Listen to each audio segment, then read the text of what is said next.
semua. Pada GoTNT online sharing kali ini, saya ingin membahas mengenai sukacita di tengah rutinitas. Ayatnya ada di Yohanes 16 ayat 22. Begitu juga kamu sekarang, tetapi aku akan melihatmu lagi dan hatimu akan bersukacita dan tidak ada yang akan mengambil sukacita dari kamu.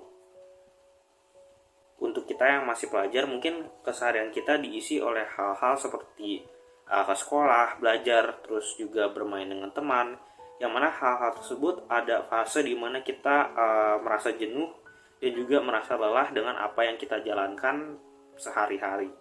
Yang mana ini diperparah apalagi jika hal yang kita kerjakan itu nggak sesuai dengan apa yang kita harapkan, sehingga kita seringkali merasa tidak bersukacita. Yang mana sebenarnya kalau kita lihat lagi di ayat tadi dikatakan bahwa sebenarnya kita sebagai anak Tuhan tidak ada yang dapat mengambil sukacita daripada kita. Nah, maka dari itu ada 3 cara untuk mengembalikan sukacita di tengah rutinitas. Yang pertama, sukacita bukan hanya soal perasaan senang. Sukacita seringkali dikaitkan soal perasaan senang. Misalkan ketika sesuatu terjadi sesuai dengan keinginan kita. Yang mana sebenarnya kalau kita pikirkan lebih lagi, sukacita itu ada di dalam Tuhan ketika kita hidup di dalamnya dan juga ketika kita diselamatkan. Inilah yang menjadi sukacita sejati. Jadi sukacita bukan ditentukan oleh kerapuhan atau kekecewaan kita.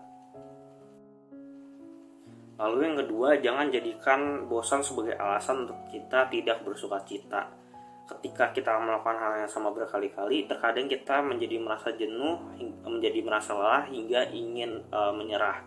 Yang mana sebenarnya kalau kita pikirkan lebih lagi, bosan ini dapat menjadi sebuah kesempatan untuk kita dapat memikirkan kembali dan juga mengingat apa yang telah kita korbankan selama ini, dan juga dapat menjadi semangat baru untuk kita dapat terus melakukan apa yang kita kerjakan saat ini hingga ke depannya. Nah, namun di satu sisi juga perasaan bosan ini jangan sampai menjadi sebuah kesempatan untuk lari dari permasalahan yang ada. Lalu yang ketiga adalah dengan selalu mengucap syukur. Dengan mengucap syukur menjadi sebuah tanda bahwa kita merasa cukup akan segala sesuatu yang kita miliki dan juga segala sesuatu yang kita kerjakan saat ini. Dengan begitu kita akan lebih menghargai setiap hal yang masih bisa kita kerjakan saat ini. Meskipun bukan sebuah hal yang mudah, dengan kita mengucap syukur kita akan semakin dekat dengan Tuhan sebagai sosok yang telah memberikan segala sesuatunya untuk kehidupan kita.